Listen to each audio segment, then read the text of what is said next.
দেশদ্রোহী।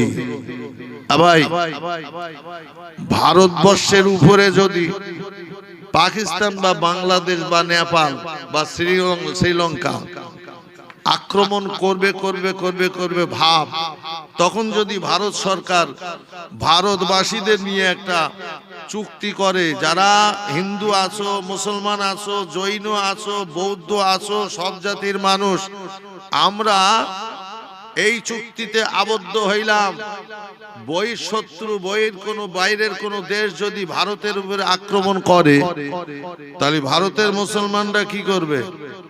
ওপাশে বাংলাদেশ মুসলমানে ভর্তি, সে পাশে পাকিস্তান মুসলমানে ভর্তি হলেও তারা যদি ভারত আক্রমণ করতে আসে, ভারতের মুসলমানরা ভারতবাসী আজ যারা তাদের সঙ্গে কাঁধে কাঁধ মিলিয়ে তাদের বিরুদ্ধে লড়াই করে দেওয়া, এটাই হলো দেশভক্তির প্রমাণ। কথা বোঝা গেছে না ভাই? আজ যদি পাকিস্তান কেন, আরব কেন, অন্য কোন মুসলিম রাষ্ট্র যদি ভারত আক্রমণ করে, কোন মুসলমান যদি ভাবে যে ওরা মুসলমান, ওই বহিঃশত্রু মুসলমান, ওদের সঙ্গী নেব, সে হলো দেশদ্রোহী, তাকে ফাঁসির আওতায় আনার দরকার আছে, আছে না নাই? এই কথাটা আমি ভুল বলতেছি না? ঠিক, শাস্তি পাওয়া উচিত। তামান নবীর সঙ্গে যারা চুক্তি করেছিল, সেই সমস্ত মুশরিকরা, তারা বাইরের মুশরিকদের ডেকে এনে মদিনার মুসলমানদের উপরে অত্যাচার, নির্যাতন, জ্বালানি পোড়ানি করেছিল। এজন্য আল্লাহ তাআলা আয়াতে কারিমা নাজিল করে জানিয়ে দিল, ওই চুক্তি ভঙ্গকারী মুশরিকদের যেখানে পাও সেখানে কতল করে দাও, শেষ করে দাও।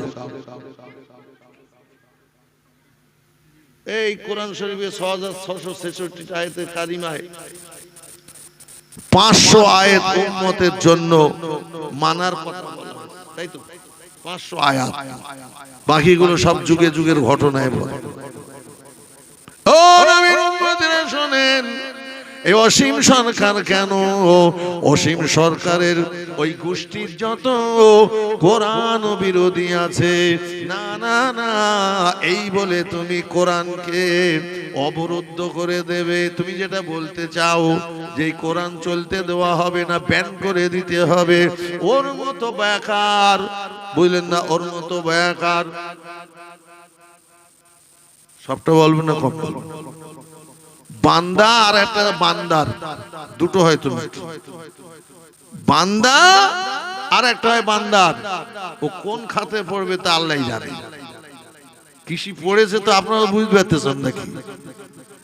কোরআনের যে বিরোধিতা করবে সে মানুষ না অমানুষ?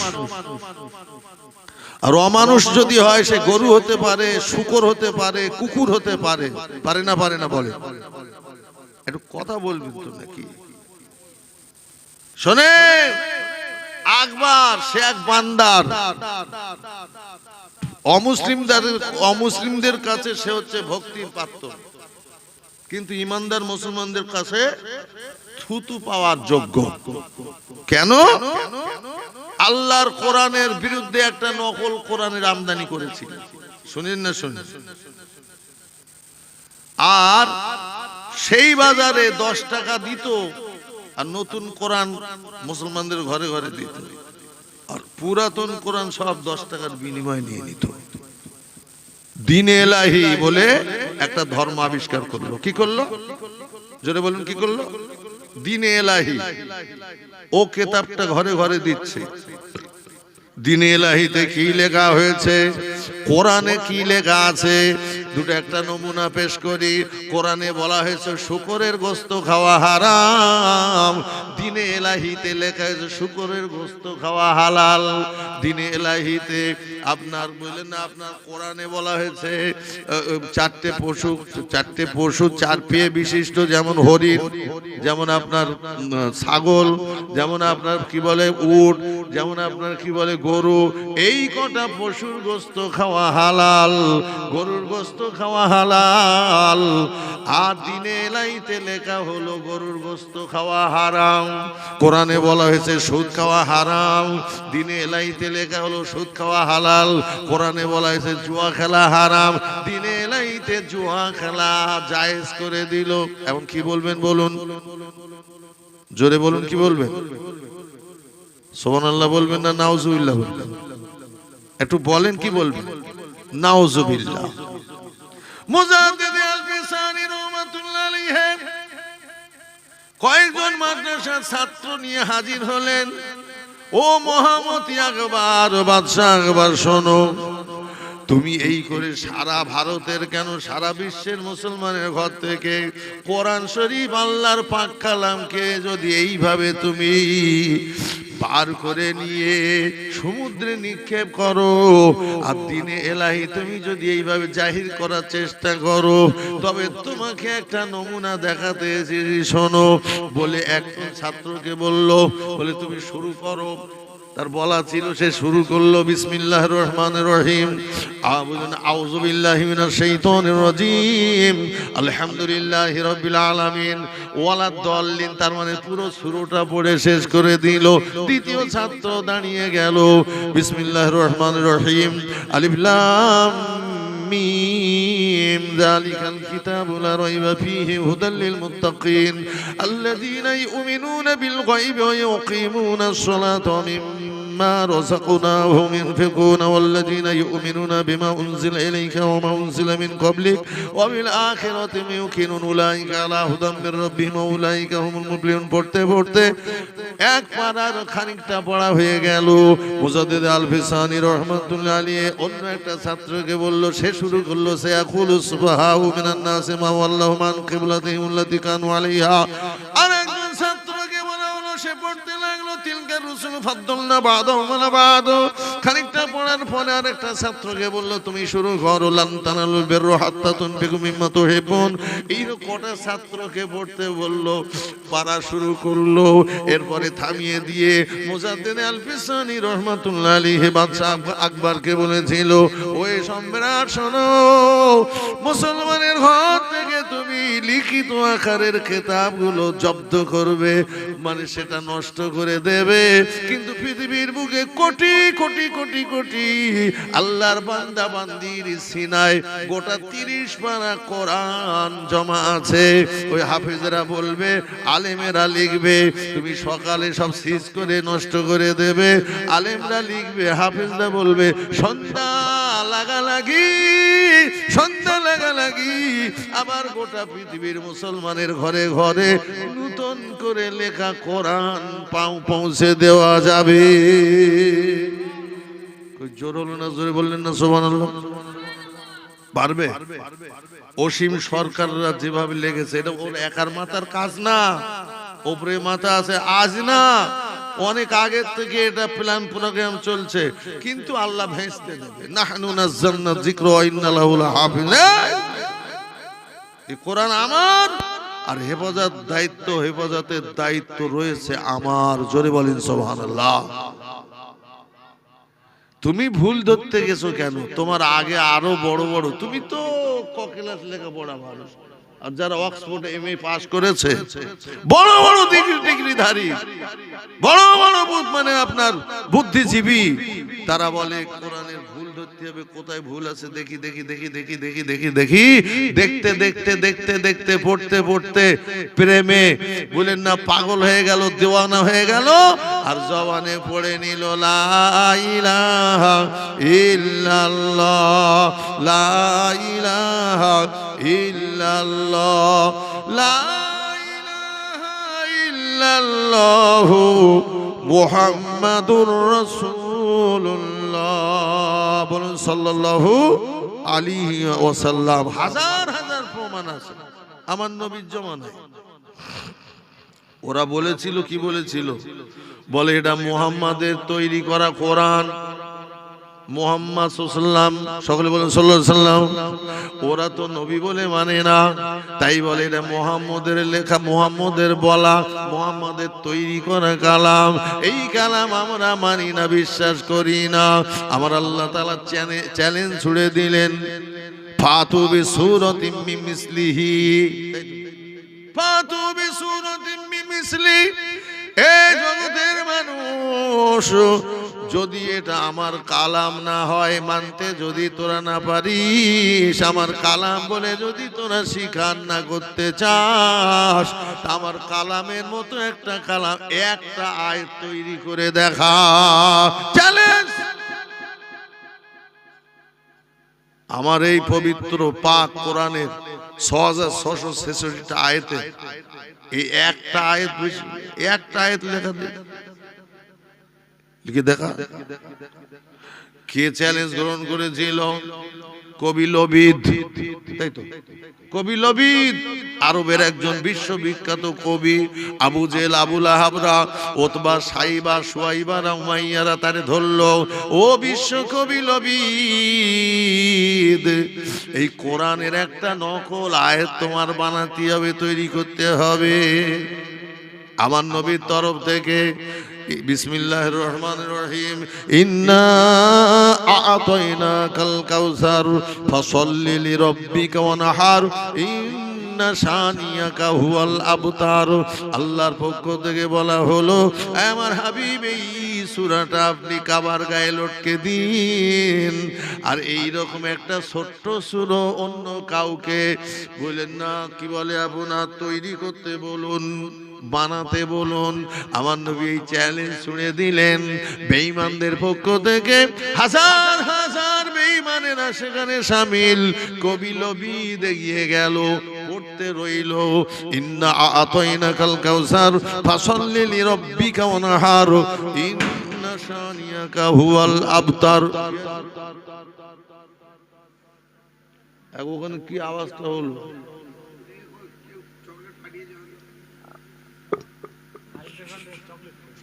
চকলেট ফাটিয়ে বড্ড আনন্দ লেগেছে তার। হ্যাঁ, আচ্ছা যাবো, যাই আছে ওই দিক দিয়ে, ওই দিক দিয়ে, ওই দিক দিয়ে হয়ে যাক। এখন কথাটা শোনে, কি কথা বলছিল?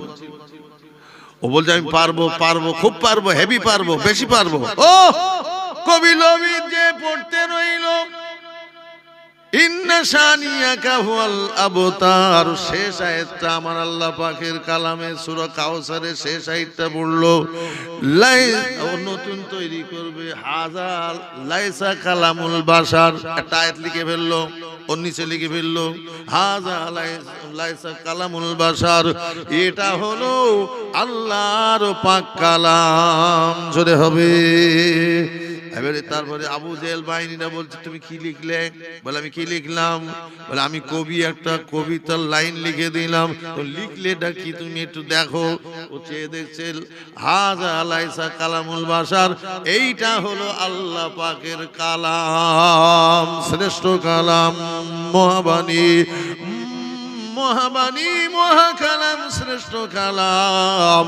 বললেন না, ও সেইটা লিখে ফেললো। কবি লবিদ যখন এইটা লিখে ফেললো, আর দাঁড়ালো না, মাথাটা নিচু করে নিয়ে এক পা দু পা করে যে আমার আপনার নবীর হাতে হাত রেখে কলেমা পড়ে কবি লবিদ মুসলমান হয়ে গেল। জোরে বলা যাবে?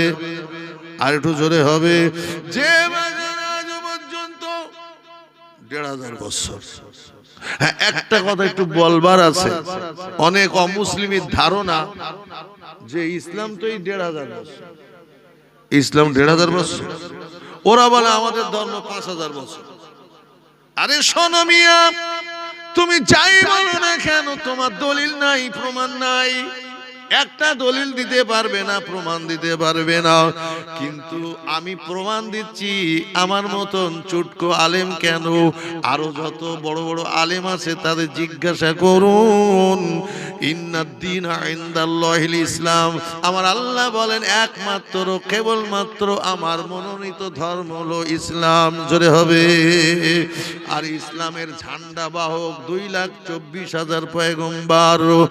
এই আদমের ধর্ম হলো ইসলাম, নূহ ঈসা আলাইহিস সালামের ধর্ম ইসলাম, নূহ আলাইহিস সালামের ধর্ম ইসলাম, ইদ্রিস আলাইহিস সালামের ধর্ম ইসলাম, দাউদ আলাইহিস সালামের ধর্ম, সুলাইমান আলাইহিস সালামের ধর্ম ইসলাম, হুদ আলাইহিস সালামের ধর্ম ইসলাম, সালেহ আলাইহিস সালামের ধর্ম ইসলাম, শুআয়ব আলাইহিস সালামের ধর্ম ইসলাম, ইউনূস আলাইহিস সালামের ধর্ম ইসলাম, ইব্রাহিম আলাইহিস সালামের ধর্ম ইসলাম, ইসমাঈল আলাইহিস সালামের ধর্ম, ঈসা আলাইহিস সালামের ধর্ম ইসলাম, মুসা আলাইহিস সাল্লামের ধর্ম হলো ইসলাম, মুহাম্মাদুর রাসূলুল্লাহ সাল্লাল্লাহু আলাইহি সাল্লামেরও ধর্ম হলো ইসলাম।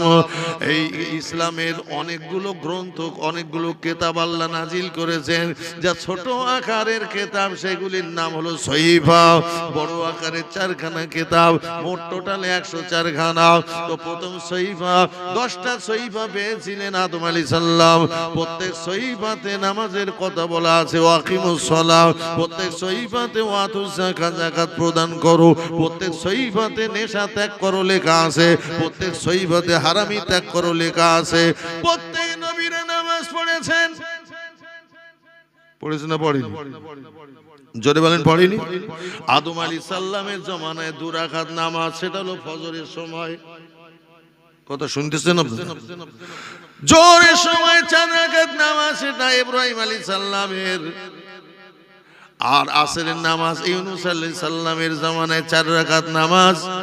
এইভাবে করে মুসা আলাইহিস সালামের জামানায় 4 রাকাত নামাজ এশার সময়। আর ঈসা আলাইহিস সালামের জামানায় 3 রাকাত মাগরিবের নামাজ। শুধু আমার নবীর সময় তাহাজ্জুদের নামাজ, তাও সেটা উম্মতের জন্য ফরজ নয়, নবীর জন্য ফরজ, উম্মতের জন্য মুস্তাহাব সুন্নাত।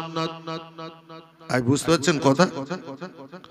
শুনে রাখুন মুসলমান, জবাব দেবেন 4 দোকান থেকে শুরু করে আর আপনার রাষ্ট্রপতি প্রধানমন্ত্রীর দরবার থেকে শুরু করে যেখানে মুসলমান আছে, শুনে রাখো, জেনে রাখো, ভালো করে ইসলাম সম্পর্কে জানো। কেউ যদি, ওরা যদি, তারা যদি, কেউ যদি বলে যে ইসলাম 1500 বছর, না না না, ইসলাম মানব পৃথিবীতে আসার সময় থেকে ইসলাম নয়, মানব জাতি দুনিয়ায় আসবার আগেও ছিল ইসলাম। জোরে হবে না? কি মুসলমানের পাল্লায় পড়ে যাওয়ার? ইসলাম ধর্ম কত পুরনো জেনে রাখুন, শুনে রাখুন, সহজ উত্তর দিতে পারবেন। ওরা যা উত্তর দেবে, তারা যা উত্তর দেবে, দলিল খুঁজে পাবে। আজ এই মানব জাতির প্রথম কে বলেন? জোরে বলেন, কে প্রথম? আদম আলাইহিস সালাম, আমাদের সকলের পিতা। বর্তমানে যত ধর্ম অবলম্বী আছে 3500 মতো ধর্ম মতের মানুষ যারা আছে, সকলের পিতা হলো আদম। কিন্তু আদম যখন ছিল না, তখন কি কেউ ছিল না? কি ছিল? কেউ ছিল না? জেনে রাখো, এসছে মানুষের পরে না আগে? জিন জাতি কয়েক কোটি বছর ধরে তারা রাজত্ব করল। তাদের ভিতরে লক্ষ লক্ষ, মানে লক্ষ লক্ষ বলতে 10 লক্ষ নবী পাঠানো হয়েছিল। নবী পাঠানো হয়েছিল। তাহলে নবী পাঠালে কি জন্য পাঠানো হয়? ইসলাম থাকে না? থাকে না? মানব দুনিয়া আসবার আগে 10 লক্ষ নবী পয়গম্বর দুনিয়া এসেছেন, কম বেশি। আর ওই রকম হারে ছিল জিন জাতি। তবে তাদের ভিতরে অনেক নবীকে জিনেরাই মেরে দিয়েছে, যেমন আমাদের অনেক নবীকে মানব জাতি, মানুষ নবীকে মেরে দিয়েছে। শুনেছেন না? শুনেছেন? অনেক নবীকে কতল করে দিয়েছে। কেমন? শুআয়ব আলাইহিস সালাম বাজারে গেলেন, এখন ওই পাইকারি বাজারে গিয়ে দেখছে কি জানেন? কেনার সময় মাল ঝুঁকিয়ে নিচ্ছে, আর বেচবার সময় যে কি করছে, ওই দিকে টান করে দিচ্ছে, ওজনে কম দিচ্ছে, নেওয়ার সময় বেশি নিচ্ছে, দেওয়ার সময় কম দিচ্ছে। ওই নবী যে কোরআন, মানে ওই নবী যে সহিফার কথা তুলে ধরলেন, কেনা বেচায় যারা ওজনে কম দেবে আর বেশি করে ঝুঁকিয়ে নেবে, হাসরের ময়দানে তাদের জাহান্নামী হতে হবে, হ্যান্ডকাফ পরানো হবে। এই ঝামেলা করো না তো, তোমার কাছে তুমি যাও, আমাদের কারবার করতে দাও। বারবার যখন এই কথা বলছে, শেষ পর্যন্ত কিছুদিন পরে তাকে মানে হত্যা করে দেওয়া হলো। তোমার মতো নবীকে দুনিয়ায় রাখবো না, এমন অনেক নবীকে মেরে শেষ করেছে। জোরে বলুন, একটু জোরে বলুন, সুবহানাল্লাহ বলতেছে।